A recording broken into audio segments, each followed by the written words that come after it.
Moment था जैसे आपको लगा कि यार अब करियर खत्म, अब नहीं होगा मुझसे? सर बहुत बार लगता है। मैं 2016-17 ये 2 साल तो मतलब काफी डाउनफॉल गई, काफी मतलब ये था कि कई बार ये लगा कि यार अब नहीं हो पाऊंगा। जनरल सेइंग दैट आज की पीढ़ी लेजी है, सोशल मीडिया में टाइम स्पेंड कर रही है, जेन जी उतना हार्डन नहीं है। Of the 460 athletes supported by OGQ, 95% of them, like Ravi, come from small towns and villages. Those kids are not lazy at all. The dichotomy in India is where the hunger and fire and talent is there, money and resources and coaches are not there. Right. Suddenly we are seeing so many young girls take up sport professionally. I have no doubt in my mind that girls can achieve far more than boys. Welcome to another episode of TIE Talks. It's my privilege to host guests who have reached multiple pinnacles in their life, who have represented their country, won medals, brought honor to their countries. And today, not just one, but I have the privilege of hosting two great Olympians. I have the honor of hosting Ravi Kumar Dahiya. He has won many accolades, but obviously most importantly, he's won a silver medal for India in wrestling at Tokyo 2020. He's also the recipient of the Major Dhyan Chand Khel Ratna Award. That's the highest sporting award that India gives out to any of its athletes for his contributions. And that's not where it stops. I also have the privilege of once again hosting my dear friend Viren Raskina from OGQ. But as many of you would know, Viren had captained India in the men's hockey team. He's an Olympian himself and also an Arjuna awardee, which is a matter of great pride. And today we'll be talking about sport, about wins, about losses, about resilience, about failure, about getting up, about pinning down, from a lens of, what are some lessons we can learn as individuals, as entrepreneurs, as businessmen, as investors. So let's get going. Ravi ji, बहुत बहुत शुक्रिया कि आप Singapore आए और हमारे साथ आप वक्त बिता रहे हो और हमारे साथ ये पॉडकास्ट कर रहे हो. Thank you for joining us. Thank you. And Viren, welcome back to TIE Talks. You've done this now. This is the second time and it's such a good honor to have you back. Thank you, Prantik, for having me. Always a pleasure to chat with you. Super. Ravi ji, हम आपके बारे में हमने इतना पढ़ा है, देखा है. तो मैं आपके जर्नी के स्टार्ट से नहीं, मैं आपके जर्नी के एक बहुत ही उम्दा मोमेंट से स्टार्ट करना चाहूँगा. कल OGQ के उस इवेंट में एक इमेज जो स्क्रीन पे दिखाया गया जब आप के हाथ में एक सिल्वर मेडल था, उस मोमेंट के बारे में बताइए. जब आप पोडियम में थे, आपको सिल्वर मेडल दिया गया और आपने इंडिया के फ्लैग को ऊपर जाते हुए देखा, कैसा महसूस किया आपने? जी बिल्कुल, वो काफ़ी मोमेंट होता. वो एक मेरे ख्याल से एक खिलाड़ी के लिए नहीं, एक इंसान के लिए भी बड़ा गौरव का क्षण होता है कि कोई भी अगर हमारी वजह से अगर हमारा देश का तिरंगा अगर ऊपर जा रहा है तो इससे ऊपर तो कोई कुछ होता ही नहीं है, कुछ भी, चाहे कुछ भी हो. तो वो एक अलग था. उसके बारे में बयान करना भी मेरे तो बस में है नहीं. तो वो बड़ा अलग था क्योंकि उस टाइम तो चलो थोड़ा नर्वस थे कि भाई शायद गोल्ड नहीं जीता, पर ये था कि देशवासी या और कितना वो कर रहे थे कि यार चलो हमारा एक मेडल आया है. या वो क्षण मैं तो सच बताऊं भूल नहीं सकता. मैं कई बार देखता, मैंने आज तक ना उसको 1-2 बार ही देखा है. देखने का मतलब हिम्मत ही नहीं होती. कई बार तो ये रहता कि यार नहीं. तो वो क्षण मेरे से मतलब बताना बड़ी मुश्किल चीज़ है. नहीं, मैं समझ सकता हूँ. मैं अभी भी बात करते वक्त रोंगटे खड़े होते हैं कि मतलब हम जो दर्शक हैं, आप हमें देख के ही आंखों में आंसू आते हैं या रोंगटे खड़े होते हैं. आपके लिए तो पता नहीं. लेकिन ये मैं पूछना चाहूँगा, आज जब मैं आपको देखता हूँ और जब मेरे मन में वो तस्वीर है, उसमें एक तो आपके बाल भी एकदम अलग है, दाढ़ी भी अलग है और एक आप गंभीर तरह से खड़े थे, तो उसके पीछे क्या वजह थी?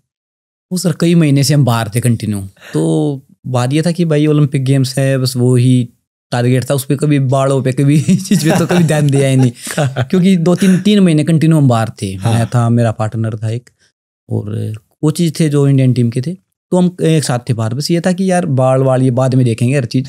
पहले जो चीज़ करने आए ना, वो मतलब मौका मालिक किसी को देता है. क्योंकि वो देखो ओलंपियन होना ही बड़ी बात होती है, फिर उसके बाद ओलंपिक में मेडल जीतना, और वो हमारे पास वो ठार चीज़, क्योंकि वो मौका था हमारे पास. बहुत सारे लोगों के पास वो चीज़ें नहीं होती, टाइम पे पीक नहीं होता. उस टाइम हमारे पास पीक भी थी, सारी चीज़ें थी. बस ये था कि यार ये जो साइड की चीज़ें है ना, बाल कटवाना या कुछ और करना, इसको बाद में देखते हैं. पहले ये जो फोकस है ना, ये मालिक ने मौका दिया है, इसका फ़ायदा उठाते हैं और जितना भी हो सकते हैं उसे बेस्ट करने की कोशिश करते हैं. मेरे ख्याल से तो बहुत ही इम्पैक्टफुल इमेज है. एक गंभीर सा लुक है और आपके हाथ में मेडल है. और अब मैं जब देखता हूँ, आज तो थैंकफुली हम कोविड से बाहर आए हैं, बट ये कोविड का दौरान था. तो ये बताइए कि उस वक्त मतलब वो जो आप टोक्यो गए वहां पे आपने मेडल जीता, कि वो कितना मुश्किल था कि कोविड के टाइम में प्रैक्टिस करना, खेलना बहुत अलग होता होगा ना? वो बड़ा एक ऐसा था क्योंकि सब सारी की सारी चीज़ें बंद थी। और मैं तो अपने बारे में बताऊंगा, हम ना एक टूर्नामेंट खेलने के लिए चले गए थे, वो जो पोलैंड में हो रहा था, रैंकिंग सीरीज टूर्नामेंट खेले। और टूर्नामेंट तो खेल ठीक ठाक खत्म हो गया। उसके बाद ये हो गया कि क्या करें, इंडिया जाएं या फिर यहाँ से सीधा रसिया से फिर सीधा जापान चले जाए। तो वहाँ पे मतलब वो हो गया, फेडरेशन से बात हुई, बोले कि आपको रसिया भेज देंगे इसे डायरेक्ट। हम, मैं था, दीपक पुनिया था और हमारे कोचेज थे, मेरे पार्टनर थे। तो हम वहीं पे होटल में रुके, बोले कि अगले 20 वीक में भी जा जाएगा। कोविड का टाइम तो सारी चीज़ें बंद थी। फेडरेशन ने वैसे कोशिश करी, सरकार भी काफ़ी वो कर रही थी कोशिश कि हो जाए, इस वीक में आ जाएगा। फिर इस तरीके करते करते 3 से 4 वीक वहीं पे गुजर गए होटल में, ना ट्रेनिंग हो रही। कई बार तो मन में होता था कि यार मतलब फंस गए हैं यार, क्या करें। ऐसा तो नहीं कि यार ओलंपिक गेम्स आए हुए हैं और बिना ट्रेनिंग के कैसे खेलेंगे, सबसे बड़ा मंच है, उससे बड़ा तो कुछ है ही नहीं। और 4 साल में एक बार मौका मिलता है और वो मौका भी मिला हुआ है। तो उस टाइम बिल्कुल कई बार ऐसा होता था कि यार पता नहीं क्या हुआ। फिर उसके बाद ये रहता है कि ऊपर वाला जो करता अच्छा ही करता है, इतना भी यहाँ तक लेके आया तो आगे भी लेके जाएगा। तो बस फिर इसी तरीके से रुके रहे। और तकरीबन 26-27 दिन के बाद हमारा वीज़ा लग गया। फिर हम रसिया चले गए, तो वहाँ पे ट्रेनिंग करी। 1 से 2 दिन ट्रेनिंग करी, तीसरे दिन फिर वहाँ इंजर्ड। और जैसे आँख थी, वो आँख पे जैसे एक खिलाड़ी के साथ ऐसे सिर लग गया, वो यहाँ से एकदम से फट गया। अब भी निशान है, तो एकदम से मतलब खून आया सारा का सारा। तो 15 दिन से 18 दिन हुआ उसमें, वो ठीक होया। तो उसके बाद फिर ट्रेनिंग करी, फिर एक कट लग गया जो टोडी में था। मैं कहा यार पता नहीं क्या हो रहा, मतलब चीज़ें तो पता नहीं, मतलब अलग ही चल रही। कोविड है, उसके बाद फिर वहाँ पे फंसना, फिर आने के बाद फिर ये होना, फिर ये होना, तो बहुत सारी चीज़ें हुई। पर एक था मन में कि यार अपना 100% से भी ज़्यादा देने की कोशिश करते हैं, और जो रिजल्ट होगा उसको एक्सेप्ट भी करेंगे, क्योंकि सब अपनी तरफ से 100% दे ही सकते, उससे ज़्यादा तो कुछ काम कर भी नहीं, हमारे हाथ में ही नहीं है। बिल्कुल। तो इस तरीके से कटे। फिर उसके बाद तो ठीक ठाक निमट गए थे। फिर उसके बाद टोक्यो चले गए। फिर वहाँ पे वजन घटाना, ये वो अलग वो तो एक अलग ही कहानी है। वो तो अलग कहानी, उसमें जाएंगे। But you know, hats off to you, आपने जो करके दिखाया कोविड के दौरान, इतनी इंजरी के बावजूद आप वहां तक पहुंचे। और उस मैच के बारे में बात करेंगे। But Viren, you know, you have been supporting you know, athletes like him for so many years. For 16 years you have been at the helm of OGQ. You have been a Olympian yourself. Tell me your feeling when you see athletes reach the podium. What was your feeling when you saw Ravi on the podium with that silver medal? What does it feel? What motivates me every single morning, there's not been a single Monday morning in the last 16 years that I felt, oh gosh, I have to go to work. I think I have the best job in the world because I get to support incredible athletes like Ravi, who in terms of dedication, in terms of commitment, in terms of discipline, everything is off the charts. Yeah. And I always wanted to ensure that the mistakes that were done during my playing career are not repeated for the next generation of athletes. And you know, people tend to see the finish line, but the journey is so hard to get there, and you fall down so many times, you lose so many times, you get injured so many times. And at OGQ, we always wanted to ensure that we should have 2 DNAs. One is to support excellence, and secondly, to support athletes the most when they're sick, when they're injured, and when they lose. Only then can you actually go to the podium. But some reason I had so much faith and belief in Ravi because I have seen his training, I've seen his dedication. I knew that if the bout goes 6 minutes, Ravi can overturn any score because he's that relentless and he never gives up. And in a way, I could say he proved me right, and I'm happiest for that. And he's just an incredible athlete. Very few like him, and that's why we have so few athletes on the podium. No, fantastic. I mean, I can't not agree with you that the job that you have is, of course, incredibly tough, but must be so fulfilling. And I think it's so noble of you and the whole team that if you have not been able to make it individually for whatever reason, you now have been helping the next generation. But, you know, when I was thinking about your last evening, what struck me is, in front of me, there are 2 Indian Olympians representing, of course, today you represent all sports, but your core sport has been hockey, which has given us the most Olympic medals. 13 now. आपके sport wrestling ने 8 medal दिए हैं. These are the 2 sports that have given India the most number of medals. India के सबसे पहला individual Olympic आपके sport से आया था, केडी जादव साहब, हेलसिंकी 52. उसके बाद बहुत बड़ा गैप रहा. बिल्कुल. फिर सुशील जी ने कमाल करा, योगेश्वर दत्त हुआ, साक्षी मलिक, फिर आप, बजरंग पुनिया एंड अमन. तो ये बताइए, and I will take both your perspectives, कि आप रेसलिंग स्पोर्ट के बारे में बताइए कि ऐसा क्या हुआ है इंडिया के रेसलिंग स्पोर्ट में लास्ट 15-20 साल में कि 2008 से लेके, बीजिंग से लेके पेरिस तक हमारा वो स्ट्रीक कंटिन्यू हुआ है. इंडियन रेसलिंग ने कुछ तो बहुत सही किया है या किया होगा कि ये स्ट्रीक जारी है. तो इंडियन रेसलिंग के बारे में थोड़ा बताइए कि किस लिए हम ये जीत रहे हैं और अच्छा हो रहा है. सर बिल्कुल 2003 के बाद हमारी सारी चीज़ें जो मतलब काफ़ी बड़ी हैं. 2000 के ओलंपिक में सारा एक हमारा ओलंपिक्स में गया था, और 2004 वाला ओलंपिक्स था, उसमें हमारे 7 से 8 मतलब पहलवान थे. तो वो एक विदेशी कोच आए, व्लादिमीर जोलादो, तो उन्होंने भी काफ़ी सोच में बदलाव किया हमारी में कि यार टेक्निक, कि यार आप टेक्निक पे ध्यान दो, आप सबसे ज़्यादा हार्ड वर्क करते हो, तो फिर आप पीछे क्यों हो, या तो आप कुछ तो कमी है, कोई भी चीज़ें हैं. अभी जो कि 2 खिलाड़ी जब खेलते हैं, ये तो है होता नहीं कि भाई वो 3 हाथों से खेलता है, सेम होते हैं वो तो दोनों. तो वो ये होता है कि भाई आप बड़ा छोटा माइंड सेट ले रखते हो, आप ये सोच के जाते हो कि हम ओलंपियन हो गए. जब आपकी सोच सीमित हो जाती है तो फिर आप रुक जाते हो. तो ये सोच के मत जाओ कभी भी, ये सोच के जाओ हमें चैंपियन बनना है.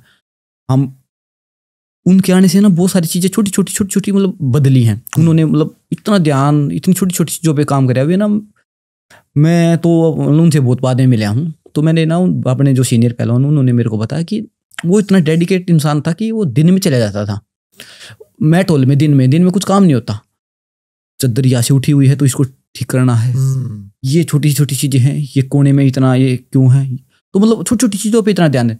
तो बोलते कि छोटी छोटी चीज़ें हमारे जीवन में बड़ा मतलब बहुत महत्व रखती हैं. तो उन्होंने वो छोटी छोटी चीज़ों पे ध्यान रखना सिखाया. उसके बाद उन्होंने सोच को बड़ा किया कि भाई आप अच्छा कर रहे हो, आप और अच्छा करो, आप विदेशी खिलाड़ियों के साथ ट्रेनिंग करो, जो अच्छे चैंपियन उनके साथ ट्रेनिंग करोगे जब तो आपको पता चलेगा आप कहाँ हो. आप डायरेक्ट बाउट खेलने तो उनके साथ चले जाते हो.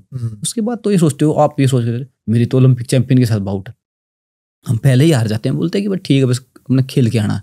आप उनके साथ ट्रेनिंग करोगे तो आपको पता चलेगा कि यार ज़्यादा गैप नहीं है, 19-20 ही होता है, ज़्यादा कोई होता भी नहीं है. और कई बार ऐसा होता है कि आप 100% कई बार नहीं दे पाते हो. ओलंपिक चैंपियन भी हार जाते हैं, वर्ल्ड चैंपियन भी खूब हारते हैं. तो उन्होंने सोच को बड़ा करने में मतलब हमारे देश में बहुत काम कराया है. और उसके बाद तो आप 2003 में वो आए, फिर 8 में एक ओलंपिक में मेडल, 2 12 में, 16 में तो चलो एक था, 21 में भी 2 थे. अभी कुछ चीज़ें होगी थी, नहीं तो 24 में भी हम 3 से 4 मेडल लेके चल रहे थे. चीज़ें थोड़ी हो जाती कई बार. क्या बात है. Viren, your take, I mean, whether for wrestling or even hockey, of course, bulk of our medals came pre-80. But as we were discussing yesterday, we're sort of coming back. Is it the coaching? Is it something else in India that's happening? Your take on hockey, wrestling, 2 sports that have given us more than 50% of our overall 41 medal tally. What is it that's working? I think that for a sport to succeed at the highest level, culture, coaches, and sports science, and the overall environment. If these 4 things are in place, the probability of success is much higher. And I would say in the last 15 years in Indian hockey compared to the time when I was playing, I would say if you look at the Indian hockey teams in at Sydney 2000, at Athens 2004, I would say talent-wise, we would have been even better than the teams that won medals at Tokyo and Paris. Yeah. But physical fitness-wise, I think we were far behind world standards, because I would say we had zero support. Right. In my 8-10 years of playing for the Indian team, I have never spoken to a nutritionist once in my life. I've never had a psychologist in my life. We had no idea of recovery, of strength training, of endurance. Everything that we did was on our own. And there was no one to guide us on anything off the field. Right. And today, those gaps have been bridged in sports science. I think the kind of support that has come in The government support has been great. Sai Tops has been great. Yeah. Organizations like OGQ have been supporting young athletes like Ravi, Deepak Punya, Bajrang, Vinesh from a very young age. Aman as well. So I think you can't pinpoint one factor that is responsible for a victory or a defeat. It takes 100 factors that have to fall into place to build Olympic champions and to get success at a high level. But I think the two most important factors are the culture and the coach. Fantastic. So आपने coach की बात करी, छोटी छोटी चीजें, mindset, belief की 19-20 का फर्क होता है, उस मैच के बारे में जाते भी हार जीत की बात करते हैं, क्योंकि कल जब मैंने वो वीडियो देखा उसमें बहुत कुछ रिफ्लेक्ट करने को मिला, सीखने को मिला. जैसे वीरेंद्र जी कह रहे थे कि उस मैच में आप एक दफा आप 2-1 लीड कर रहे थे, तो उस मोमेंट से जाते हैं कि जब आप लीड कर रहे हो एक ओलंपिक सेमीफाइनल में, उस वक्त आपके मन में क्या चल रहा है कि आपको लग रहा है कि अब मैं 2-1 से ऊपर हूं, अब मैं जीत जाऊंगा, क्योंकि उसके बाद उल्टा हो गया. जैसे आप रेस्लिंग में एक ऊपर जाता है नीचे जाता है फिजिकली, तो 2-1 के बारे में बात करते हैं. उस समय आपके मन में क्या चल रहा था? सर मैं सच बताऊं, मेरे उसकी जब बाउट होने वाली थी ना, थोड़ी देर आधा 1 घंटा पहले, तो मेरे को ये था कि ये मेरे साथ खेलेगा ही नहीं, क्योंकि उसकी ना ऑलरेडी आँख पे पट्टी वट्टी बंधी हुई थी, आपने शायद देखा होगा. और मेरी उसके पहले भी 2 से 3 बाउट पहले भी हो चुकी थी, तो मैं आराम से मतलब जीत जाता था. तो मेरे को ये था कि ये कल ब्रॉन्ज के लिए खेलना चाहेगा, शायद मेरे साथ खेले. हाँ, हम साथ में वार्म अप होते हैं. तो वो रूम से ही नहीं निकले, अपने जो उनका अपना अपना बनाया होता, जैसे ये इंडिया का है, कजाकिस्तान का, ये रसिया का, ये यूएसए का है, तो वो अपने रूम के अंदर था. मैं वार्म अप हो रहा, मैं देख रहा बार बार, मैं कहा भाई ये तो निकल के नहीं आ रहा, ऐसा लगता है जैसे ऐसे आराम से पहुंच जाएगा फाइनल में. हाँ, मतलब रियल टीम मैंने ऐसा ही सोचा. और जब जाने लगे बाउट के लिए, तो हमारे लाइन में खड़े होने पड़ता है कि ये इंडिया का फ्लैग लेके वो खड़े होता है. मैंने सोचा कि वो तो नहीं आएगा, तो मैं तो खड़ा हो एकदम से आया कूदता हुआ, कहा यार ये क्या हो गया एकदम. तो बाउट में चले गए, तो फिर ये था कि मैं जीत जाऊंगा. तो 2-1 से था. मेरे को ये भी था कि बाउट होगी थोड़ी बहुत टाइट. देखो ओलंपिक गेम्स सब अपनी तरफ से मतलब 100% देना चाहते हैं, और वो तो हर टूर्नामेंट में चाहते हैं, पर ओलंपिक गेम्स जैसे में तो ये रहता है कि भाई करो या मरो. 4 साल में आएगा, क्या पता कि मौका मिले ना मिले, और बहुत कम लोगों को होता है कि मिल जाता, नहीं तो नहीं मिलता. तो ये था कि 2-1 हो गए हैं, पहला राउंड भी खत्म हो गया, तो दूसरा राउंड है तो हम लीड कर लेंगे. पर स्टार्टिंग में ऐसा 1-2 मूव हुए, उसमें कुछ हमारी भी गलती रह गई, कुछ थोड़ा हाँ हो जाता कई बार, क्योंकि कॉम्बैट स्पोर्ट है, तो क्या पता कहाँ आदमी फंस जाए. तो वो एकदम से इस तरीके से हुए कि फंस गए एकदम से. वो मैं मानता हूँ उस दाव एक ऐसा मूव था, उसमें ना बचना 99% नहीं है, पर वो तो लोगों की बड़ी दुआएं थी, लोगों का बड़ा आशीर्वाद था, और मतलब बहुत ज़्यादा मैं मानता हूँ कि मतलब परमात्मा का बहुत बहुत बड़ा हाथ था मेरे ऊपर कि मैं वहाँ पे बच गया. क्योंकि वो सोचता हूँ यार, क्योंकि अगर उस दाव में अगर आप फंस जाते हो ना, तो अब शायद आप देखना कोई बाउट, मेरे को ऐसा लगता नहीं कि शायद कोई बचा होगा, शायद ही कोई. अगर आप एक बार घूम जाते हो ना, स्टार्टिंग में आपको दूसरे को पावर लगानी पड़ती है, दूसरी बार और कम, तीसरी बार तो ये होता है कि आप आराम से घुमा दो, क्योंकि ज़्यादा रुकने की कोशिश करोगे तो आपके लिगामेंट चले जाएंगे घुटनों के. 100% है. पर वो बड़ी कृपा होती है परमात्मा की, वो सबकी दुआएं थी, लोगों का आशीर्वाद था, वाले की बड़ी, तो बच गए. तो बस बचने के बाद तो यही था कि भाई बहुत कम टाइम है, और स्कोर भी 9 और 2 का, तो 7 पॉइंट बड़ी मुश्किल था. मेरे को ऐसा लगता अगर वो पिन नहीं होता, तो मेरे को ऐसा लगता कि वो स्कोर मतलब कवर नहीं हो पाता. नहीं, बिल्कुल उधर ही बात करेंगे कि बहुत अंतर है 7 पॉइंट का. जैसे आपने कहा आपके स्पोर्ट में, चक दे फिल्म में हमने देखा था, शाहरुख खान 70 मिनट की बात करते हैं, यहाँ पे कुल मिला के आपके पास 70 सेकेंड. तो और आपने कहा कि कल शाम में आपने बहुत सही कहा कि उस वक्त सोचने का मौका नहीं होता. बट वीरेंद्र जी जो ये कह रहे हैं, मैं वो प्रिपरेशन पे जाना चाहता हूँ कि ऐसा कहा जाता है कि अगर कोई मैच लंबा चले, आप उसको खींच लेते हो, आपकी स्टैमिना, आपकी ग्रिट, आपकी रेजिलियंस, तो उस वक्त जब आपके पास इतना कम वक्त था और आप 7 पॉइंट से नीचे थे, क्या आपके मन में ये आया कि सिर्फ पिन करने से ही जीत सकते हैं? नहीं सर, ऐसा कुछ भी कुछ नहीं था. बस ये था कि यार जितनी तक उससे भी ज्यादा लगा दे, बस 70 सेकंड के बाद तो नीचे चले ही जाना है, तो जितनी भी है लगा देते हैं. बाकी मेरे साथ अच्छी बॉन्डिंग है उस दूसरे खिलाड़ी की, उसने हाथ में थोड़ा काट वाट भी लिया था. मैं कहा यार चलो इसको बाद में देखते हैं. हाँ, उस पे तो आएंगे, ऐसे नहीं कि मतलब. हाँ, तो अगले दिन मैं मिला था उससे, जैसे कुश्ती होगी तो क्लोजिंग सेरेमनी थी 1-2 दिन बाद, तो मिले. तो खुद बता रहा था कि मतलब मैंने ना जितनी पावर थी मैंने अपनी सारी पावर लगा दी थी और मैंने ना हाथों ने काम करना बंद कर दिया। तो हम जब वजन घटा लेते हैं तो कई बार ऐसा हो जाता है कि बॉडी काम ही करना बंद कर देती है। तो बोला कि काम ही करना बंद कर दिया कि बिल्कुल उठ ही नहीं रहे थे। तो इसलिए मैं चित हो गया, मगर ठीक है चलो कैसे भी हो गया वो तो गया। बहुत बढ़िया, मतलब मैं भूल नहीं पाऊंगा क्योंकि हम तो घर बैठ के देख रहे थे, उसमें कोविड का वक्त था कि जिस तरह आपने लिटरली पलट दिया, पिन कर लिया और मेडल हमारे हाथ आ गई।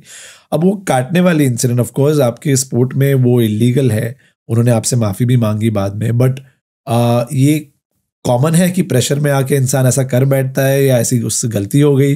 क्योंकि हमें लगा कि यार ये क्या हो रहा है, ये स्पोर्ट में अलाउड है कि नहीं, ऐसा क्यों कर रहा है कोई?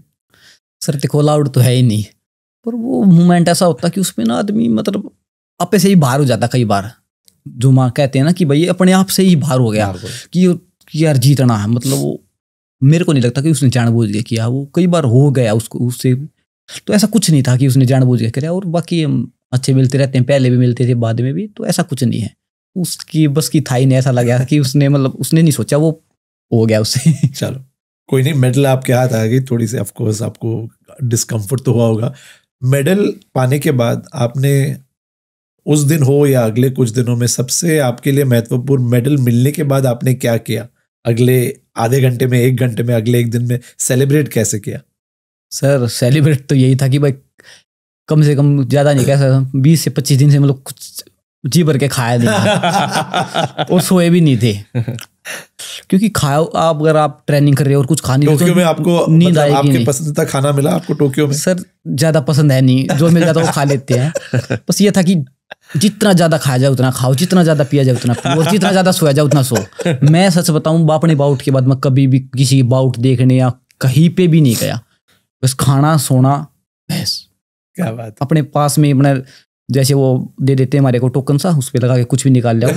तो अपने पास में इतनी बोतल रखता था, और जब वहाँ से हम टोक्यो से निकले तो मतलब रूम में बोतल और खाने का ही सामान रखा हुआ था सारा। क्या बात। इतना खाना बस, क्योंकि इतने दिन से कुछ खाया नहीं था, ट्रेनिंग कर रहे हैं। तो ये था कि ये रहता था मन में कि यार एक बाउट खत्म हो जाए, इतना खा लेना, मतलब पता नहीं कितना खा लेना। नहीं मैंने आपके आर्टिकल्स पढ़े कि आप नॉर्मल में रोटी सब्जी खाते हैं लेकिन आपको खीर पसंद है, आपको मिठाइयाँ पसंद है। ये बताइए कि जो ओलंपिक विलेज का माहौल होता है आपके, और जब आप ऑब्वियसली वहाँ पे थे इंडियन कंटिजेंट, आपके 1-2 क्लोज फ्रेंड्स कौन थे जिसके साथ आप हैंग आउट करते थे मैच के पहले या बाद? ऐसे कोई 1-2 खास मित्र है आपके वहाँ पे? सर हम तो पहलवान थे, साथ में रहते थे। जैसे दीपक का भी क्वालिफाई था, दीपक भी चौथे नंबर पे आया था वैसे तो, बस थोड़ा वो हो गया था 1 सेकंड के। मैं और दीपक हम दोनों एक साथ रूम शेयर करते हैं, वो हम साथ ही जाते थे बाहर, तो दीपक के साथ ही ज़्यादा रहना होता था। ठीक है। तो वहाँ बाहर भी ट्रेनिंग पे भी हम साथ में ही थे, पोलैंड भी साथ थे और ओलंपिक में भी साथ में थे, और लास्ट में आए भी एक साथ ही। और जब आपने घर कॉल किए होगे या फिर जब आप वापस इंडिया लौटे, फैमिली का क्या रिएक्शन था? आपको इतना सपोर्ट करा है, उनका क्या रिएक्शन? सर उनका तो क्या कह सकते हैं, उनके वे बड़े खुश थे और ज़्यादा उनकी कोई अपेक्षा होती भी नहीं कभी कि भाई उसी उनका रहता है कि भाई चलो अच्छे ने अच्छा किया। पर सर जब इंडिया आए वो माहौल अलग था। टोक्यो में इतना पता नहीं चला कि हमने क्या किया, पर जब इंडिया आए ना, जब वो माहौल था ना, वो एक अलग ही लेवल का था। क्योंकि इंडिया आए तो बोले कि हमारे को एक कहा गया कि भाई साई की वो मिनिस्टर के वे वहाँ पे जाना आपको। हाँ। वो आपको पिछले गेट से निकाल देते हैं। तो बजरंग था और मैं था। हाँ। तो हमने बोला कि भाई नहीं, हम नहीं जाएंगे पिछले गेट से। बोला नहीं मिनिस्टर को लेट हो जाएगा, ये हो जाएगा, थोड़ा सा आपको जल्दी चलना चाहिए। मैंने कहा देखो अच्छी बात, हम जाएंगे, पर जो हमारे गांव से लोग आए हैं 10, 20, 30 हज़ार आदमी हैं, और वे उनको बिना दिखाए हम निकल गए थे यार, वो बोलेंगे यार हम क्या हैं, हम इतनी दूर से तुम्हारे लिए आए, एक बार बाहर भी नहीं आ सकते थे। तो काफ़ी देर वो ये कि नहीं, वो मैंने कहा हमने रिक्वेस्ट करी कि थोड़ा टाइम हमें दे दो, क्योंकि देखो अच्छा नहीं लगेगा। कोई इतनी दूर से आ रहा है आपको जानने के लिए, आपको लेने के लिए आया, गाँव वाले गाँव के हैं, क्योंकि गाँव के या फिर यार दोस्त हैं, अखाड़े के हमारे पहलवान हैं या रिलेटिव हैं। तो हमने बोला कि नहीं हम एक बार तो बाहर जरूर जाएंगे। तो बाहर निकलने तो इतनी भीड़ थी, मतलब जीवन में कभी देखी है नहीं अपने। और भीड़ इतनी कि वो जो गेट थे ना एयरपोर्ट के दिल्ली वाले, वे गेट तोड़ दिए भीड़ ने। क्या बात। हाँ गेट टूट गए वे। तो पुलिस वाले ने काफी कोशिश करी रोकने, पर वो ऐसा हो गया माहौल, वे बेचारे वे भी भाई अपने प्यार से ही आ रहे थे, वो ये तो नहीं कि पैसे दे के बुला रखे थे। तो गेट वे टूट गए, तो 1-1.5 घंटा वही लग गया। मतलब इतने इतनी भीड़, पसीना, गर्मी थी उस टाइम पे बहुत ज्यादा। तो मतलब बहुत ही उस टाइम ये लगा कि हाँ यार कुछ हुआ है। उससे पहले तो यार ठीक है, टोक्यो में अपना नॉर्मल चल रहा था। नहीं, आप डिजर्व करते हो। Viren, let's go back to the moment. You shared a couple of photos with me of, when you first met him in that room where there were so many wrestlers who lived together. There's a beautiful photo yesterday you all shared under the sports med zone where, you all were standing with Ravi. Just, today you all support 450 plus athletes. But take us through those days. How do you all decide which sport to support, which athlete? Why did you all decide to support someone like Ravi for so long? What is that thinking process? Because like you said, I love the tagline that, it only takes 6 grams of gold to lift the pride of the nation. But there must be some thinking, science, logic behind why back someone like Ravi. What did you see in a Ravi? Yeah, I think first of all, OGQ supports athletes only from individual Olympic sports. In terms of Ravi, honestly, I'll come to that a bit later, but we have a very strong research team that in all our priority sports especially is researching on every under 10, under 12, under 14, under 16 tournament at district, state, national level. They know benchmarks and standards that need to be hit at every age group level. They're benchmarking with world standards. So I guess I would say we're not supporting good, we're not supporting very good, we're supporting outstanding young talent. Of course. Like a Sindhu when we started supporting her when she was 13, like a Lakshya Sen when he was 10 years old. I would definitely put Ravi and Deepak Punya. We started supporting Ravi and Deepak. I think Deepak was 15 and Ravi was 16 years old at that time. And and I remember also we take a lot of inputs from experts in the field. And at that time, Sushil Kumar was someone who was guiding us. And Sushil told me that these two boys are exceptional. Please support them and they will definitely give you really good results. And from that phase at 15, 16, Ravi went on to win the silver medal. Deepak should have won the bronze. He missed out on the medal in the last 5 seconds. So, but they were exceptional young talents. Those don't grow on trees. You don't get those overnight. But it's one thing to have talent at that age, but it's still a long journey. But I guess Ravi's work ethic is second to none. I remember at 2018, Ravi had a knee injury. He did not qualify for Commonwealth Games and Asian Games. Ravi sahi hai na? Right. And Ravi went on to qualify for, as you know, Tokyo got postponed and he went on to qualify and then he went on to win. And I just wanted to touch upon one point which I feel was a big factor in Ravi's Olympic medal. I think is the belief and the mindset. Yeah. And for me, that is the biggest change I've seen in Indian sport working the last 15 years from the time I was playing to kids now who go to the Olympics. I think today's kids really believe that they will go there to seriously challenge for a medal. Right. They're not going to participate. They're not happy with participation.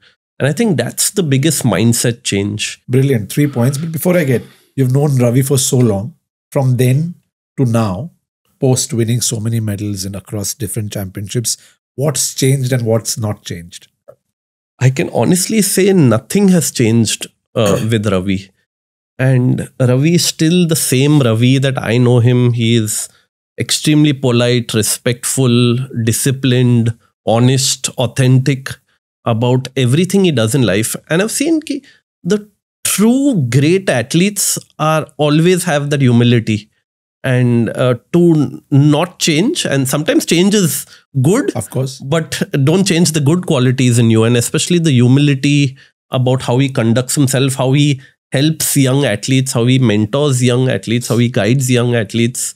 I think for me, role models are very important, and Ravi is just a great role model for a million young wrestlers in our country. Like you and I watched Ravi at Tokyo, there would be a few million young kids across the country who would have been watching him, some 9-10-year-old sitting in some village somewhere in Haryana and hoping that 10 years down the line, they would be in that position. So I don't think Ravi has changed one bit at all. like me, I think he's put on a little bit of weight. Absolutely now doesn't show on him. Yeah, but if that's putting on weight, I don't know what losing is. Absolutely, I think these guys, like I said, work ethic of wrestlers, and on top of that, work ethic of Ravi is absolutely off the charts. Fantastic. Viren, you said 2-3 things, and Ravi ji, मैं उन 2-3 चीजों के बारे में बात करना चाहूंगा. Chhatrasal Haryana, right? ये जो 2 शब्द सुनता हूं तो ओलंपिक मेडल्स और आपके स्पोर्ट यही याद आता है. तो हरियाणा के पानी में, दूध में ऐसा क्या है, या मिट्टी में ऐसा क्या है, और छत्रसाल का मैजिक, इसके बारे में बताइए कि ऐसा क्या मैजिक जादू है कि इतने सारे मेडल्स आते हैं, प्लस इतने लोग खेलते हैं, और एक इतना अच्छा कल्चर, जिस तरह वीरेन भाई कह रहे हैं कि कल्चर इंपॉर्टेंट है, तो उस माहौल के बारे में हमें थोड़ा बताइए.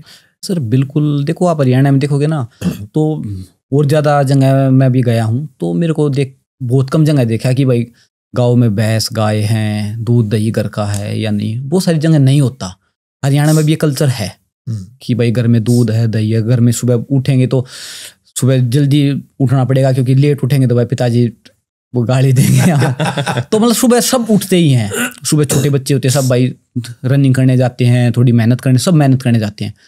तो मतलब फिजिकली थोड़ा फिट हो जाते हैं. हाँ. उसके बाद ये रहता है कि कई बार कि भाई थोड़ा अखाड़ा वखाड़े हर गांव में, मैं मानता हूँ हरियाणा में हर गांव में अखाड़े होंगे. किसी में तो 3-3 4-4 भी होंगे. क्या बात कि जाओ सुबह शाम थोड़ी ट्रेनिंग करो. उसके बाद थोड़ा इंटरेस्ट होता कि भाई किसी के पेरेंट्स का, किसी का खुद का. सच बताओ मेरा खुद का नहीं था, मेरे पेरेंट्स का था. तो आपको मारा भी नहीं सर कभी ना. मेरे घर वालों ने कभी मारा भी नहीं. पर वैसे एक डरा होता ना कि भाई पिताजी का कभी भी नहीं मारा, ना मेरी माँ ने ना मेरे पिता ने कभी भी हाथ भी नहीं लगाया. बस वैसे ही था कि भाई तेरे को गेम करना बेस्ट. माँ ने तो मना कराया कि भाई अब इतना छोटा कहाँ जाएगा, क्या करेगा, क्या खाएगा, कैसे रहेगा. पर पिताजी का ये था कि भाई नहीं, बोल दिया तो फिर बोल दिया. उसके बाद तो बात ही खत्म थी. बात खत्म. तो इस तरीके से ही होता सर. किसी का खुद का इंटरेस्ट होता कि भाई मेरे को अच्छा लगता कि भाई मैं कुश्ती करूँ. पर किसी का भाई ये होता कि भाई फैमिली ने बोल दिया, पिताजी ने बोल दिया तो भाई बोल दिया. उसके बाद तो खत्म ही है भाई, उन्होंने बोल दिया तो वही तो चला रहे हैं. हाँ. उसके बाद हम सेंटर में आते हैं छत्रसाल में. तो उसमें ना क्या, जब छोटे सेंटर पे आप कहीं पे रहते हो ना, जो ट्रेनिंग करते हो, मैंने बहुत सारे खिलाड़ी हो ना, मेरे से तो मैं टैलेंट में तो मेरे पास टीवी नहीं है टैलेंट का. तो और मैंने जगह देखा मतलब बहुत ही ज़्यादा कि वो इतना अच्छा खेलते हैं, वो इतना अच्छा खेलते हैं, पर वो वहीं पे रह जाते हैं. क्या होता है कि आप एक थोड़ा बड़ा मेडल आपने जीता है, उसके बाद आपको लोग भाई तूने तो इतना बड़ा मेडल जीता, मतलब एक उसको ये और कुछ नहीं दिखता. और आप 76 साल जैसे सेंटर में आते हो तो आपको ना ये दिखता कि यार अब तो जूनियर एशिया में, कैडेट एशिया में, या फिर 2023 में एशिया में, वर्ल्ड में, नेशनल चैंपियनशिप में मेडल, तो क्या जीत लिया भाई. ये देखिए ये क्या क्या जीते हुए हैं. तो मतलब आपकी निगाह ऊपर रहती है. आप अपने को मतलब ये मानते हो कि भाई नहीं वो एक है. आप मतलब दूसरे को देखो, आप ज़्यादा रहेंगे कहीं पे भी तो आप अट्रैक्ट सबसे ज़्यादा किसकी तरफ होगी, जो सबसे ऊपर है. बिल्कुल. और आप ही सबसे ऊपर हो तो फिर आप देखो सोच रुक जाती है. वो रियलिटी है. सही बात. तो हम भी बस यही देख के कि भाई ओलंपिक का मेडल है, वर्ल्ड चैंपियनशिप का मेडल है, या फिर खेल रत्न है, मतलब ये अवार्ड मिलेंगे यार जब कुछ है, तो फिर इनसे तो ऊपर तो फिर कहाँ जाएंगे. तो इस तरीके से देखिए अपने सामने. तो कभी जूनियर एशिया में भी फर्स्ट आया, मैं 2000 वर्ल्ड में भी मेडल आया, अंडर 23 वर्ल्ड में भी आया, और बहुत सारे मनवाए. पर ये कभी ये नहीं लगा कि यार अभी बहुत कुछ है, अभी बहुत कुछ करना, बहुत कुछ है. तो कभी सोच मतलब आया है नहीं कि भाई नहीं है बहुत हो गया, ये बहुत कुछ है. तो इस तरीके का बड़ा माहौल का बड़ा फर्क होता है कि आप जितने अच्छे माहौल में, जितनी पॉजिटिव जगह पे रहते हो, जितने लोगों से मतलब को देखते हो, वो बड़ा माहौल होता है कि आप छोटी जगह पे रहोगे तो आप छोटी सोच पाओगे, आप बड़ी जगह पे जाओगे तो बड़ा सोच पाओगे. बहुत सही कहा आपने. आप पहले भी आप माइंडसेट के बारे में बात कर रहे हो, माहौल के बारे में बात कर रहे हो, कि वही ह्यूमिलिटी जिस तरह वीरेन भाई कह रहे हैं, प्लस बड़ी सोच कि बहुत कुछ करना है आगे जाके. एंड ऑब्वियसली जब आपके बारे में कोई गूगल सर्च करता है तो सिल्वर मेडल तो आता है, पर जैसे आप कह रहे हो आपने एशियन लेवल पे 3 गोल्ड जीता है, आपने वर्ल्ड पे ब्रॉन्ज जीता है, आपने कॉमनवेल्थ, ओलंपिक के बाद कॉमनवेल्थ बर्मिंघम में आपने गोल्ड जीता है. तो अब ये बताओ कि वीरेन भाई ये कह रहे थे ना कि 2 चीज़ें, एक तो आपका यूजुअल वेट आपका 62-61 होता है, आपको वेट रिड्यूस करना पड़ता है, तो उसके बारे में बताओ. और उसके बाद हम बात करेंगे इंजरी की, किस तरह आप इंजरी के बाद लौटे 2018 के बाद, ओलंपिक के बाद आप फिर से मोटिवेट होके कॉमनवेल्थ में आए. तो पहले हम बात करते हैं कि ये जो वेट का होता है, इंसान का एक नॉर्मल वेट होता है, और आप कह रहे हो कि टोक्यो के बाद आपने दबा के फिर से खाया, मतलब ऑब्वियसली एक नेचुरल वेट होता है, आप वहां तक पहुंचते हो, बट गेम के पहले आपको 4-5 किलो घटाना होता है। तो उसके बारे में बताओ कि कैसे आप करते हो ये? सर वजन घटाना ना एक मतलब एक अलग ही चीज है ये, मतलब किसी को दिखता भी नहीं है, जो सपोर्ट करते हैं उनको, वीरेन जी को तो पता है क्योंकि हमारे जो न्यूट्रिशनिस्ट है उनसे बात होती है तो वो हम कोऑर्डिनेट कर लेते हैं। वो एक ऐसा प्रोसेस है, मतलब आप ट्रेनिंग को कुछ भी नहीं मानोगे, आप बाउट को कुछ नहीं मानोगे, पर वो जो सेशन होता है ना, आप कम से कम 10 से 8-10 दिन से पहले मतलब खाना कम कर देते हो, ट्रेनिंग को बढ़ा देते हो, पसीना ज़्यादा निकालना, खाना नहीं है, नींद नहीं आएगी, क्योंकि सर देखो अब अगर आप ट्रेनिंग अच्छी कर लिया, आपको भूख ज़्यादा लग रही है, प्यास लग रही है, नींद कैसे आएगी, आप इरिटेट हो जाओगे। वो एक अलग ही एक अनुभव होता है, खिलाड़ी ही बता सकता है उसको कि यार वो क्या होता है। मैं तो 2019 की वर्ल्ड चैम्पियनशिप थी, तो हम कजाकिस्तान में थे, वहाँ पे काफ़ी ठंड थी, तो पहले दिन वेट ले आए काफ़ी तोड़ वोड़ के जैसे भी, उसमें ना मैं मैं ओजीक्यू का बहुत धन्यवाद भी करना चाहूँगा, क्योंकि उस टाइम मैं कोई ज़्यादा बड़ा खिलाड़ी भी नहीं था, मेरे पास कोई मेडल भी नहीं था, 2019 से पहले मेरे पास कोई मेडल नहीं था, बिल्कुल सीनियर लेवल पे कोई भी मेडल नहीं था मेरे पास। हाँ जूनियर में था, अंडर-20 में, पर सीनियर लेवल पे कोई भी नहीं था। तो मैंने बोला, वीरेन जी से ही बात करी कि मैं सर ऐसे ऐसे सिलेक्शंस तो हो गया वर्ल्ड चैम्पियनशिप के लिए, पर मेरे को ना एक स्पारिंग पार्टनर की ज़रूरत पड़ेगी, क्योंकि मेरे को वजन भी कम करना पड़ेगा और एक आदमी तो मेरे को चाहिए। चैम्पियनशिप जब स्टार्ट हो जाती है ना, तो 2-3 दिन पहले ट्रेनिंग तकरीबन बंद हो जाती है, अपने अपने ग्रुप में ही करते हैं सब, और जो कंट्री होती है भी अपने साथ स्पारिंग पार्टनर, अपने कोचेज, अपना पूरा वो लेके आते हैं। हमारे वाले क्या होते हैं कि अपने अपने खुद जाते हैं, उसके बाद वो सारी चीज़ें रुक जाती हैं, तो उसके बाद आपको 6-7-8 दिन कोई स्पारिंग पार्टनर नहीं मिलेगा, तो और फ्री स्टाइल होती है वो लास्ट में होती है। मतलब इसके बीच में अगर आपके साथ कोई सपोर्ट करने वाला हो ना, तो मतलब कुछ चीज़ें आसान हो जाती हैं। देखो वजन तो आपको ही कम करना है, पर जो साइड की चीज़ है ना, वे तो कोई और भी कर सकता है ना, भी कर सकता है, अदर कंट्री सब करते भी तो है ना, कि आपके साथ स्पारिंग पार्टनर या फिर 1-2 आपके टीम मेंबर होते हैं कि आपके साथ चलते हैं, वो तो ये जरूरी होता है। और उसमें वजन तो कम करना है, पर वो सारी चीज़ें आपको नहीं करनी पड़े तो आसानी हो जाती है वो चीज़, और वो फिर वजन आना एक अलग ही अनुभव है। और वजन आने के बाद ये होता है कि हाँ कुछ जैसे बाउट तो अब हो गई, कोई दिक्कत नहीं जाएगा। नहीं, ये नो आप जब भी आप स्पोर्ट्स से रिटायर करोगे ना, अगर आप आप जैसे एथलीट्स अगर देश के साथ ये सीक्रेट शेयर करने लग गए ना कि भाई हम नॉर्मल इंसान को 4 किलो मतलब 5-6 महीने लग जाते हैं मुश्किल से, इफ एट ऑल हम कर पाए, आप ये कुछ दिनों में करते हो, पता नहीं क्या सीक्रेट है। Viren, you know, Prantik, I want to also add that he said वजन कम कराने तो आपको ही कराने है, तो I wish someone else could do it for us. Makes it sound like कोई बटन दबा दिया कम हो गया. But you know, talking about OGQ's support, of course, he's been such a humble man. He obviously credits OGQ's help. You know, there is a technical side of it, but the elements of nutrition, physical fitness, injury prevention, or coming back, the mental health side of things, just give us a sense of, in the 4 years in the Olympic cycle, what are some of the non-technical sides that OGQ takes care of for athletes? There are so many little things that athletes need. For example, especially when they get injured. Yeah. Who is the right doctor to see for a particular injury? Get them down, make all the arrangements, do all the scans, take follow-up appointments, and ensuring all that, because athletes are not equipped to do all of that. They don't have the funding, the budgets to fly down to Mumbai to see the best doctors, to stay for a few days until all your tests are done, until the doctor gives a diagnosis, etc. I think about a couple of years back, Ravi had an ACL injury, and we had got all that done. And there's so much of paperwork and logistics in the back end to get him ready for the surgery, to get the surgery done, scans, tests, rehab. He was in Mumbai for a few months post all of that, so to arrange accommodation for him, to arrange his sparring partner, someone to ensure the right food has been cooked for him. So there are so many things that go into the life of an athlete, and now we're talking about for one athlete. So this has to be done for 460 athletes who are in 23 cities in 17 different states. So we have to ensure, and for us, we just try and ensure that the athlete comes first, and the athlete is the most important, and we listen to them and we move with speed. Yeah. Because for athletes at this level, it's not just the quality of support, but I would say it's the speed of support that is very important. If Ravi gets injured, there's no point if I take him to the best doctor after 2 weeks. Yeah. You got to ensure that he has the best medical support in the first 12 hours of the injury happening. No, I'm glad you shared this with us, because there's a reason why you say that every day matters in that 4-year cycle. It is a race against time, like any sport is. Ravi, injury की बात करते हैं, ACL हुआ, अलग अलग injuries हुई, ऐसा कोई मोमेंट था जैसा आपको लगा कि यार अब करियर खत्म, अब नहीं होगा मुझसे, ऐसा कभी लगा आपको? सर बहुत बार लगता है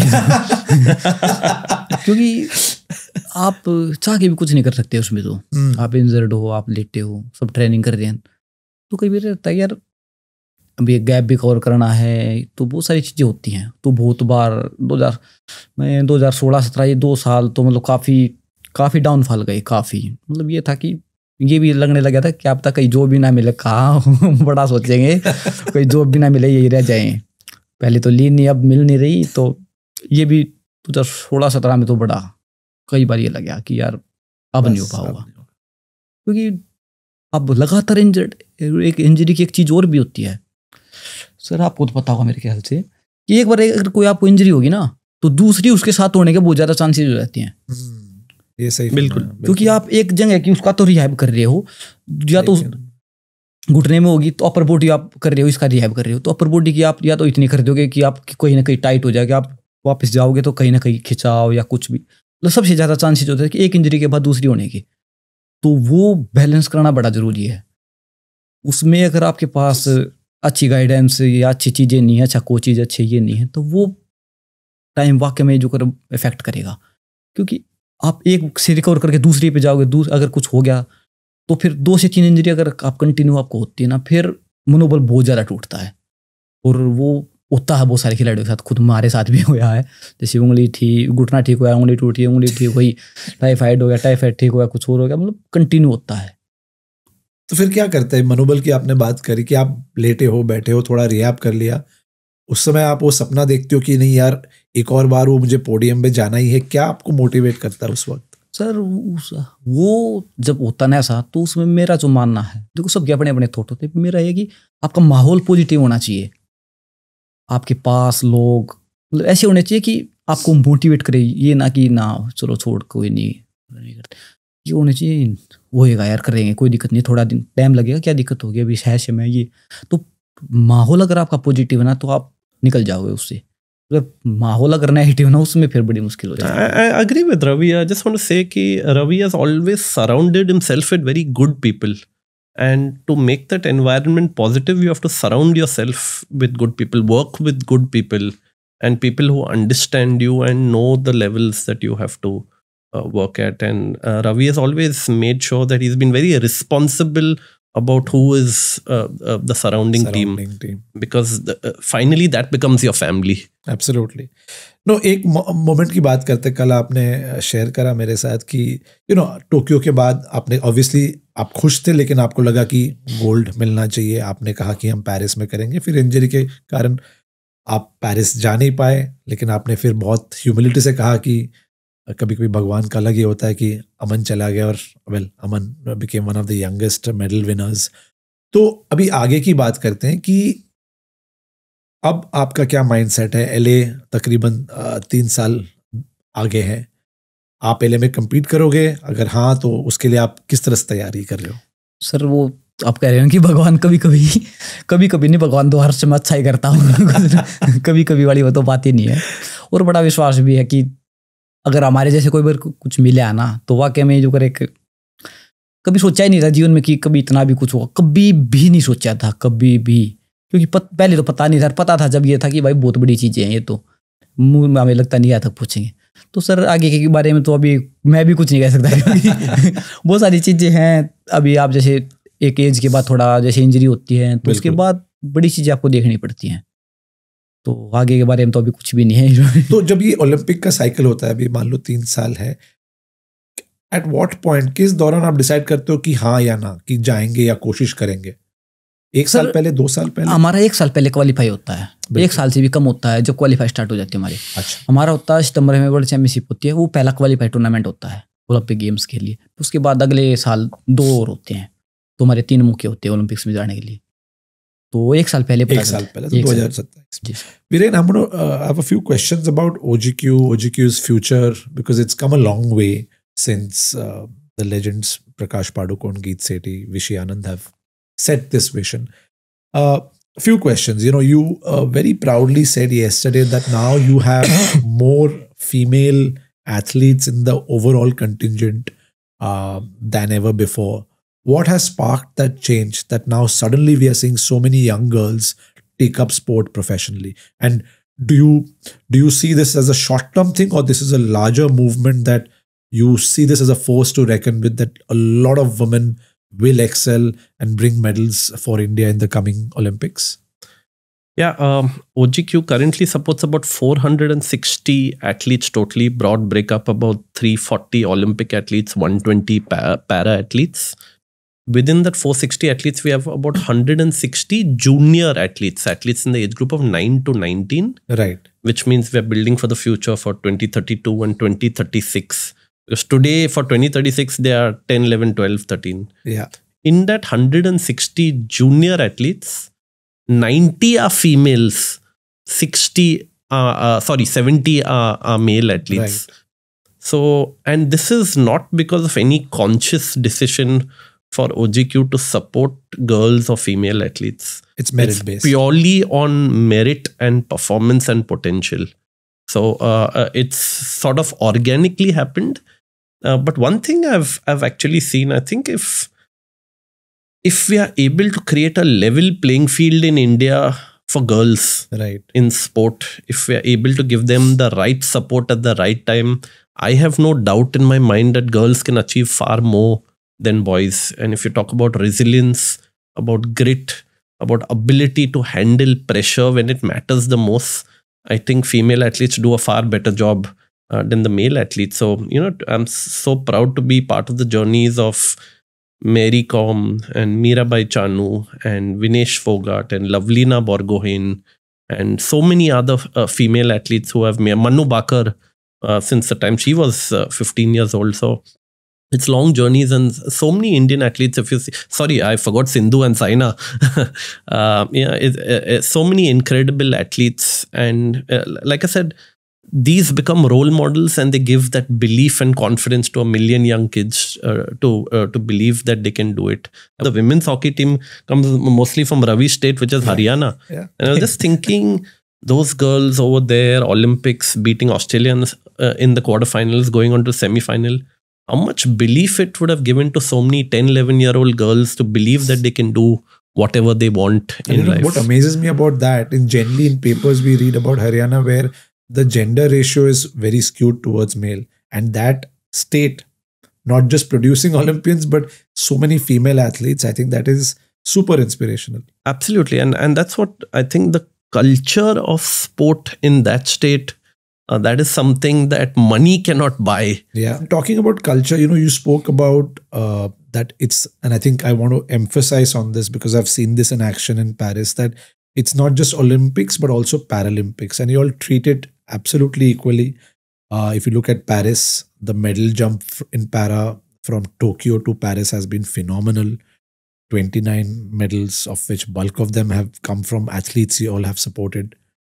Tell us about the para movement, because from where I sit as a fan or someone who writes about it, seems like women athletes and para athletes, the potential for India to end up in top 10. And I'm not comparing Paralympics and Olympics, they are completely different.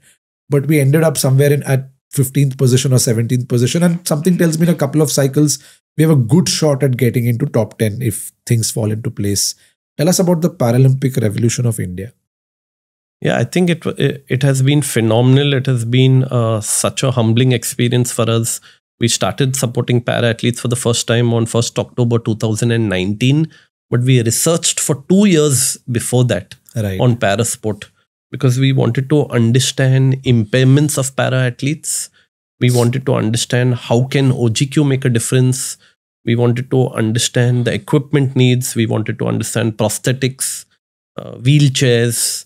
We wanted to understand how can we make an impact in terms of nutrition to para-athletes, strength and conditioning for para-athletes, physiotherapy for para-athletes. Because take, for example, think about going to the gym and taking Sheetal Devi. Many things that we take for granted, she cannot do in the gym because she cannot hold the machines. For athletes who have only one upper limb, and how do they create balance on machines? So you have to be very creative in the way you work with para-athletes.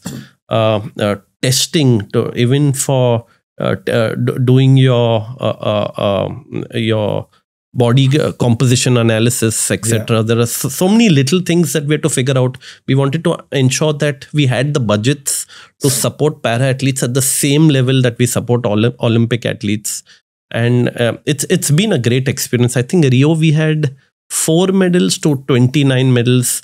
From Tokyo, by the way, female athletes, I think from 1 female medal winner went to 11 female medal winners. In terms of wheelchair athletes, the number of medal winners has gone up. So on all parameters, we have improved dramatically. And I think it just boils down to support. I would say till 2016, there was barely any support for para-athletes. I think for all athletes in our country, if we are able to support at a very high level, if we invest, you will get the returns. If we don't invest, we will not get the returns. Like so in most things in life. It's in business. You do the same. So without investing, without taking calculated risks, there's no chance of success. So there's no point of us cribbing that क्या यार 1 billion का population एक भी gold medal नहीं आते. If we don't invest, if we are planning to host the 2036 Olympics, we better be challenging for 20 medals in the Olympics and top 10 position in the Paralympics. But today, all those kids are going to be in the age group of 10 to 15 years. Correct. They are the unknown names and faces. We have to support them now. Today, every single day matters. Well said. You know, one thing you spoke about the age group, and a lot of people in general, I have a son who's 9, and then I read about kids. There's a general saying that यार आज की पीढ़ी lazy है, social media में time spend कर रही है, Gen Z उतना hardened नहीं है. But you are seeing athletes who are obviously pro elite like Ravi, and you're supporting the 10-12-year-olds. What's the difference, if at all, you see in this generation of the 10-12-year-olds? Would you agree that they are lazy, not hardened, and not motivated, or is that a myth? Actually, Prantik, honestly, most of these sort of analysis that we do come from people with backgrounds like you and me. We come from urban backgrounds, and we look at urban kids. And I would say that of the 460 athletes supported by OGQ, 95% of them, like Ravi, come from small towns and villages. And the dichotomy in India is where the money and resources are there, the hunger and fire and talent is not there in sport. Yeah. And actually where the hunger and fire and talent is there the money and resources and coaches are not there. Right. But those kids are not lazy at all. They have the hunger to really do well. They have the hunger to upgrade their skills. Well said. But we have to give them that platform. We have to identify them at the right time. Yeah. And only if we give them the right support at the right time, then they can achieve. Without support, these kids are struggling to have 2 square meals a day to eat. Yeah. So how can we expect them to challenge the best from China and USA and then say ki we are not winning medals? No, this reminds me of what Devendra Jajaria ji, the chair of PCI, had told me in Paris. There is a India and there is a Bharat, and which we see in the startup world as well.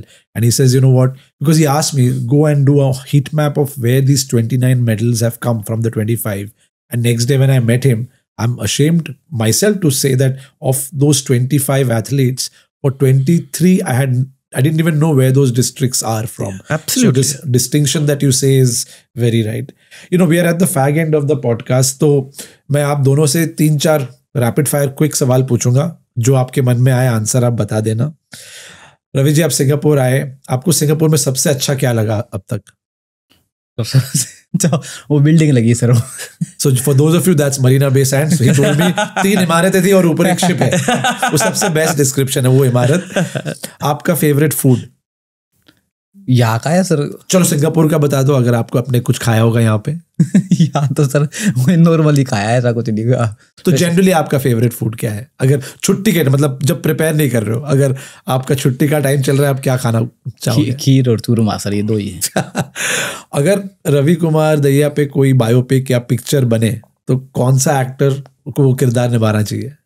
Sir कभी सोच ही नहीं रहे. अभी आप सोच के बताओ. अगर आपका विश है, अगर भगवान चाहे कि आप पे पिक्चर बने, तो सर अक्षय कुमार को ही बोले. चलो सलमान खान नहीं, लेकिन अक्षय कुमार. चलो. और आपकी फेवरेट एक्ट्रेस? कोई ऑप्शन दे दोगे तो बता दे सर, इतना मैं नाम से जानता नहीं जैसे इतनी. चलो ठीक है, आपने गूगली स्किप कर दी. आखिरी सवाल की पूरे दुनिया में और मतलब पूरे खेल की दुनिया में आपका फेवरेट एथलीट जिससे आप बहुत प्रेरित होते हो? सर एक विल्मा रुडोल्फ हुई है, एक क्या बात, ओलंपियन एथलीट हुई है. आपने शायद पढ़ा होगा सर, आपको भी. बिल्कुल, क्या बात. वो रियल टीम मतलब असली रियल हीरो सर. क्या बात. Thank you so much. Viren, questions for you. If India has to host the 2036 Olympics, 1 or 2 things that India has to do now to give itself a good chance? Our grassroots development program and coaches for our 10-year-olds. Got it. If someone has to make a biopic on you as your whole life, you know, as the hockey captain, as OGQ, who would it be for you? I would say Shah Rukh Khan. All right. So the Chak De guy has to do another movie on hockey and OGQ. Shah Rukh Kapoor. So Shah Rukh and Akshay, clearly. Okay. And your favorite sports person who has inspired you as a player and now as OGQ, if there are 2 different names, who would you pick? Oh, I love all sports. So I loved Kapil Dev. I love Messi. I love Steven Gerrard, Stefan Edberg, Andre Agassi. Fantastic. And if you had to pick 1 or 2 new names, new in the sense, you know, new athletes who you think in LA or by Brisbane will bring us gold, who would you sort of put a wager on today? Oh, hard to say that. I think Aman possibility, Manu Bakar, Suruchi Fogart. I would say in terms of a young athlete, Tanvi Patri for 2036. Yeah, fantastic. आखिरी सवाल दोनों के लिए. OGQ, as the name says, has gold in it, but अभी तक wrestling में gold अभी तक तो नहीं आया है. सो आपसे पूछूंगा, हाँ या ना, आपको लगता है कि LA या ब्रिस्बेन में इंडिया को रेसलिंग में गोल्ड मिल सकती है? 100% sir. 100%. Viren? 100%. I agree with Ravi. On that note, on that positive note, Ravi ji, thank you so much. आप वापस सिंगापुर आए. मुझे खुशी है कि आपने वो इमारत देखी है. सिंगापुर ने बहुत मेहनत से बनाई है इमारत. और आपको मैं ये बताना चाहूंगा कि एक 4था टावर बन रहा है. तो आप अगली बार जब आओगे तब तक वो एक 4था टावर बन जाएगा, तो वहाँ पे साथ में जाएंगे. बट आपसे मिलकर बात करके बहुत अच्छा लगा, क्योंकि आपने जो हासिल करा है, जैसे आपने कहा कि भगवान के कारण, आपके मेहनत के कारण बहुत ऐसे कम लोग इंडिया में, जैसे सिर्फ 41 ओलंपिक मेडल्स हमें मिले और इंडिविजुअल कैटेगरी में तो और भी कम. तो बहुत बहुत बधाई. हम होप करें कि चाहे आप LA में compete करें ना करें, होप करेंगे करें, और आपके जो शर्ट में गोल्ड मेडल है आपको होपफुली वो गोल्ड मेडल पहनने को मिले. एंड बट या फिर आप उसके बाद भी आप लाइफ में जो भी करें, आपको ऑल द बेस्ट. होपफुली आपको खीर खाने का बहुत मौका मिले. बट इस तरह आप हम्बल रहिए और हमें प्रेरित करिए. Thank you Viren. I have really very less words about what you have been doing. Kudos to you and the team. I will, call out folks like Neha, Anushka, Ajay, because, what you all are doing it's a movement. It's a movement for change, not just in sports, but I genuinely believe, glory in sports helps in nation building. It unites the country. It's something that needs no language. And it also helps India's soft power. So, Viren, thank you once again for coming to Singapore and doing this for us at TIE. Thank you so much. Thank you for inviting us. Thank you. Thank you, sir. Ladies and gentlemen, that brings us to the end. I wish we had more time. We could deep dive into so many aspects. But for all the entrepreneurs, investors, business people watching, I mean, to me, the 2-3 things I took away from Ravi's words was mahal and mindset. I think Viren said it best. You need to surround yourself with the right people. I've just met Ravi for a couple of days, but I've always found humility, hunger, and just a positive mindset around it. And clearly he spoke about it, that especially when you're injured, you've got to believe. You've got to surround yourself with people who believe in you. Yesterday he spoke about the fact that even pre-Tokyo, he believed that the medal will come at some point in time. You saw it in action at Tokyo in that match, that even with 73 seconds left, of course, he didn't have much bandwidth to think about it, but it was there in his muscle memory. Otherwise, you can't bounce back from 2-9 in a sport like wrestling. So hopefully, you keep that in mind. As Viren spoke about the fact of investing and taking a long-term view. I think that's absolutely critical, whether it's your business, sports, whatever that you're doing, you have to have that fertile ground where you sort of encourage that sort of thinking, and you have to surround yourself with good people, take a view. Also, what I loved about, the chat with Viren compared to last time and now is that there's been so much progress on the diversity equity angle, that so many younger generation folks, especially girls, are picking up sport and are doing well on merit. I think it augurs well. Now, whether India gets to host 2036, it's obviously anyway a difficult task. A lot of things have to go right. But again, to me, irrespective whether it's 2036 or 2040 or 44, it is the writings on the wall that Indian sport is moving in the right direction. It is clear that we're not just a single sporting country anymore. There was Jasmine and Meenakshi who won us gold in World Boxing Championships, and we also got to see Lakshya, Satvik, Chirag at Hong Kong in the finals. We saw the Indian women's hockey team play so well against China and win runners up, and so many other sporting. Even the Indian women's cricket team had a great bout against Australia. So I think India is moving in the right direction with sports, and there are so many parallels and lessons for all of us at TIE. So hopefully we keep that fighting spirit on. I would like to end on the note that every day matters. It's a 4-year, but as I always get inspired by the legendary Abhinav Bindra, who says Olympics doesn't come every 4 years. Maybe it does for us, the audience, but for the athlete, it comes every day. So make the most of today. Hope you've enjoyed this episode. Watch it, share it, rewatch it, reflect upon it, and we'll come back with more. This is Prantik from TIE. Thank you.